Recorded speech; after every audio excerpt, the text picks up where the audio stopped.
एक गांव में शारदा नाम की एक चटोरी सासू माँ थी। उसकी बहू का नाम अनामिका और बेटे का नाम रमेश था। शारदा में बचपना भरा हुआ था। वो हमेशा शैतानी करती थी। शारदा की हरकतों की वजह से रमेश और अनामिका को भुगतना पड़ता था।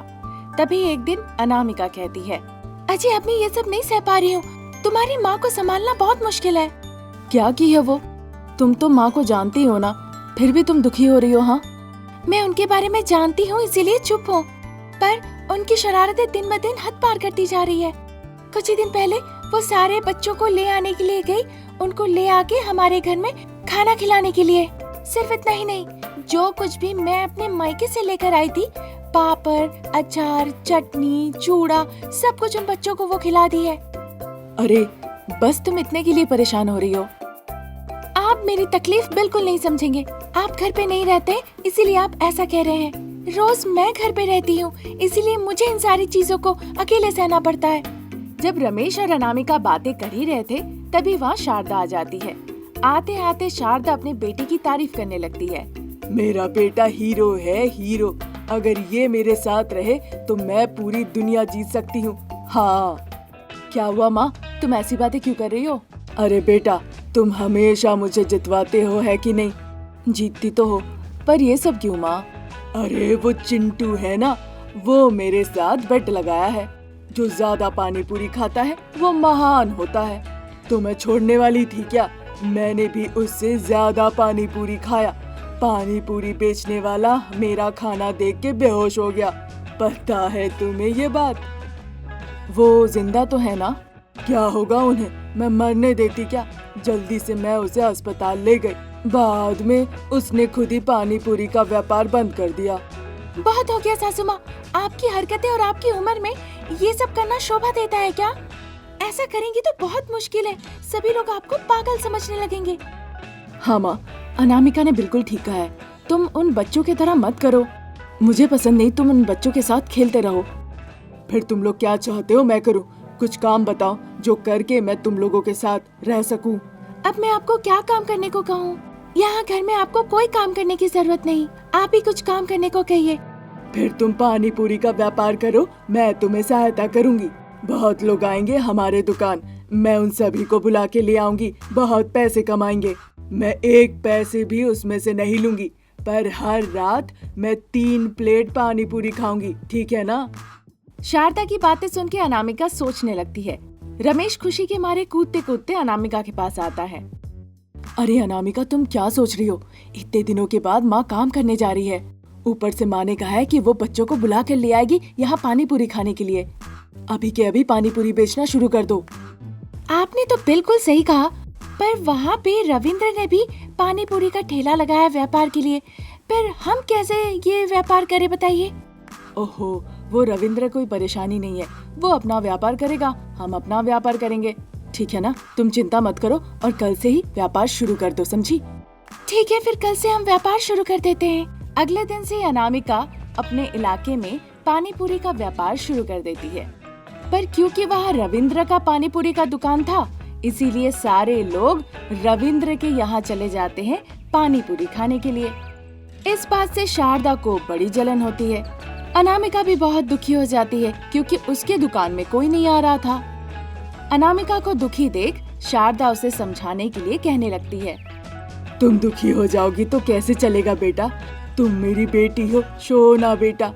तुम्हारे हाथों में जादू है, इसीलिए मुझे तुम्हारे हाथ के पानी पूरी बहुत पसंद है। दुखी मत हो, हमें कुछ अलग करना पड़ेगा। फिर देखना सब धीरे धीरे ठीक हो जाएगा। मैं तो तुम्हारे पीछे हूँ ही, तुम बस डरो नहीं। हाँ सासू माँ, कुछ करते हैं। सासू माँ की ऐसी बातें सुन के अनामिका के मन में थोड़ा साहस होता है। इसीलिए वो व्यापार के बारे में, व्यापार की वृद्धि के बारे में, बच्चे क्या खाना पसंद करते हैं, ये सारी चीजों के बारे में वो सोचने लगती है। बहुत सोचने के बाद अनामिका रंग बिरंगा पानी पूरी बनाने का सोचती है। फिर वो जल्दी से जाके अपनी सासू माँ को ये बात बताती है। अनामिका की ये तरकीब सुन के शारदा बहुत खुश होती है।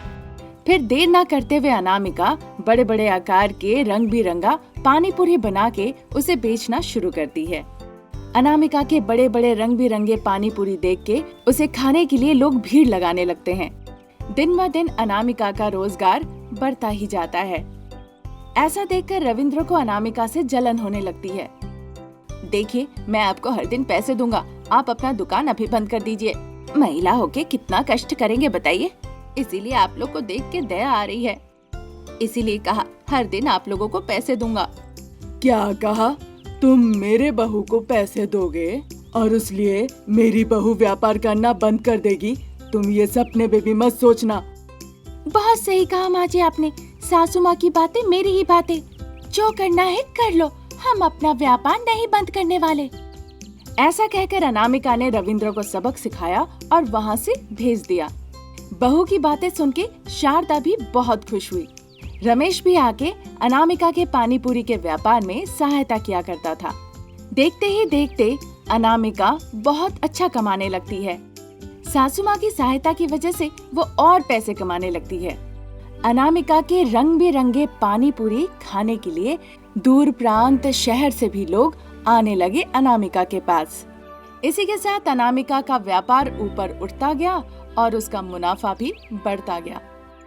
अनामिका को देखकर शारदा और रमेश को बहुत गर्व होता है। शारदा भी बच्चों वाली हरकतें बंद करके पूरी तरह से अनामिका को मदद करने लगती है।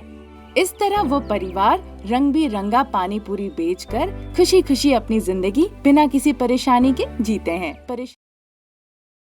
एक गांव में शारदा और अनामिका सास बहू रहती थी। शारदा का बेटा रमेश फलों का व्यापार करता था। शारदा और अनामिका रमेश के फल के व्यापार में सहायता किया करती थी। उस इलाके में रमेश का व्यापार अच्छा चलता था। क्योंकि गर्मियों का मौसम था, इसीलिए ग्राहक ज्यादा से ज्यादा तरबूज खरीद रहे थे। एक दिन रविंद्र नाम का एक इंसान रमेश के दुकान से थोड़ी ही दूर में तंदूरी चिकन का व्यापार शुरू करता है। इस बात से रमेश को बड़ी चिंता हो जाती है। माँ देखो ना, मेरे दुकान के पास में ही एक तंदूरी चिकन का नया दुकान खुला है, इस वजह से अब हमें दिक्कत हो सकती है। अरे बेटा, चिंता क्यों कर रहे हो?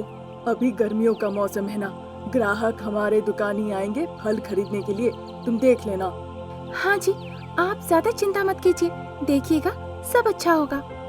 तुम उसका मत सोचो, अपने व्यापार में ध्यान दो, हमें और ज्यादा मेहनत करनी होगी। बाद में देखना, ईश्वर जो हमें देंगे उससे हम खुशी रहेंगे। ठीक है माँ, तुम लोग दुकान देखो, मैं एक बार नरेंद्र से मिलकर आता हूँ। सतर्क रहना, शांति से बात करना, और हाँ, ज्यादा डरने की कोई जरूरत नहीं। ठीक है माँ। अजी, मैं आपके साथ आऊँ क्या?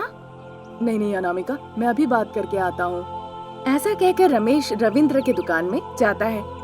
रमेश को देखते ही रविंद्र बड़े अरियल जैसा बर्ताव करने लगता है। वो बात करने से ज्यादा गुस्से पे उतर आता है। क्या बात है, पड़ोस के कुत्ते वाली हालत क्यों है? क्यों रविंद्र, बेइज्जती क्यों कर रहे हो तुम?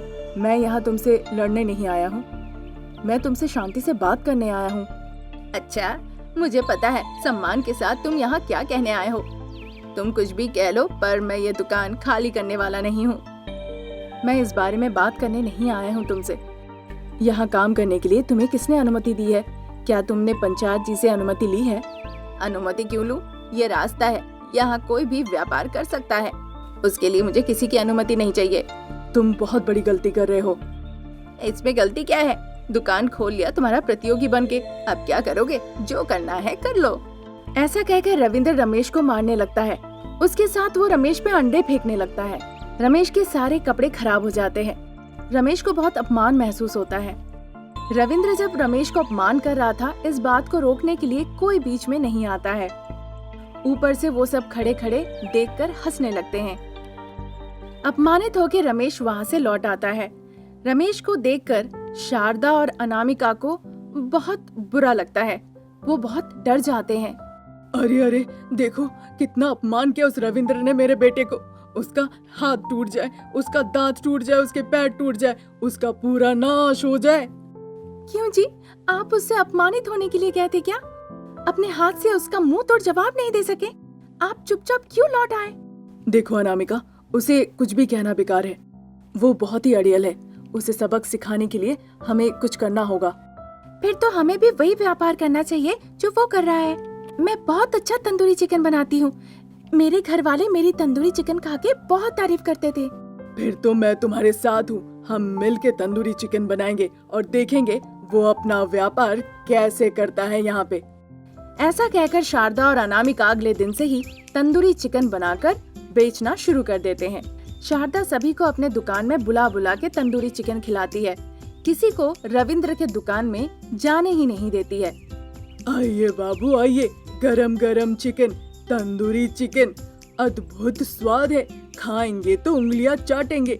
आइए बाबू आइए आइए, तंदूरी चिकन खाइए। सासू माँ, आप इस तरह से मत चिल्लाइए, जिसे आना होगा वो खुद ही आएंगे।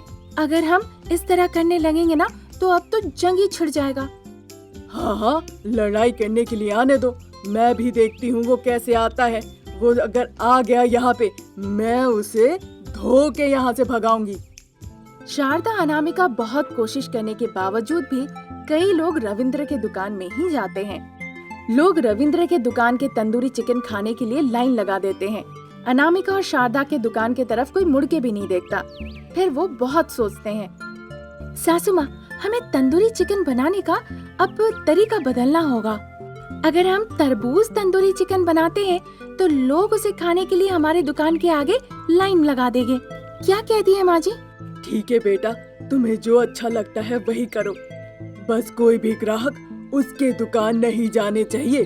सभी लोग हमारे दुकान में आए, मैं बस यही चाहती हूँ। अगले दिन से ही शारदा और अनामिका नए नए तरह के पकवान बनाना शुरू कर देते हैं। अनामिका वाटरमेलन तंदूरी चिकन बनाती है। सभी को वो पकवान बहुत अनोखा लगता है और उस पकवान से अनामिका बिल्कुल फेमस हो जाती है।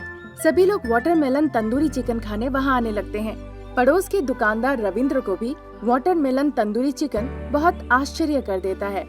बेटा अनामिका, बहुत अच्छा, तुमने सभी लोगों का मुंह बंद कर दिया है। वाटरमेलन तंदूरी चिकन खाने के लिए लोग दूर दूर से यहाँ आ रहे हैं। मैं तो बहुत आश्चर्य हूँ, लोग इतना पसंद कर रहे हैं तुम्हारे इस पकवान को। रविंद्र का तो दुकान ही बंद हो जाएगा। सासू माँ, हमारे इस पकवान को खाने के लिए सभी लोग यहाँ आ रहे हैं। रविंद्र के दुकान में मक्खी भी नहीं जा रही है। देख लीजिए, रविंद्र आ ही रहा होगा हमसे बात करने के लिए। देखिए, आ गया। तब तक रविंद्र वहाँ आ जाता है। क्या हुआ? कुत्ता रास्ता भटक गया जो हमारे दुकान पे आ गया। माँ जी, जितनी गाली है आप दे दीजिए, इसमें कोई गलती नहीं है। पर मैं यहाँ पे आपका वाटरमेलन तंदूरी चिकन खाने आया हूँ। मैंने बहुत बार बनाने की कोशिश की पर अच्छा नहीं बन पाया। अनुमति देंगे तो मैं यहाँ काम करूँगा और उस पकवान को बनाना सीखूंगा। ये कहकर रविंद्र उनके पैरों पे गिर गया। क्योंकि उसका होटल का व्यापार नहीं चल रहा था, इसीलिए उसका अहंकार चूर चूर हो गया। उसने जो गलती की थी वो उसे समझ में आता है। सिर्फ शारदा और अनामिका से ही नहीं, रविंद्र आके रमेश से भी माफी मांगता है। पत्नी ने इतनी बड़ी जीत हासिल की है, ये देखकर रमेश बहुत खुश होता है। शाबाश अनामिका, यही असली जीत है। इसमें क्या है, मेरे पीछे आप और सासू माँ थी। अगर आप लोग ना होते तो शायद आज मैं जीत नहीं पाती। अब सभी अनामिका की तारीफ करने लगे। अब अनामिका लोगों को अपने नए नए पकवान सिखाने लगती है। वो लोगों को आजीविका भी देती है। वो स्वादिष्ट तरबूज तंदूरी चिकन की रेसिपी सभी को सिखाने लगी और साथ ही उस पकवान को बेचने भी लगी, जिससे उसने बहुत अच्छे पैसे भी कमाए। और ये देखकर शारदा और रमेश को बहुत गर्व होता है।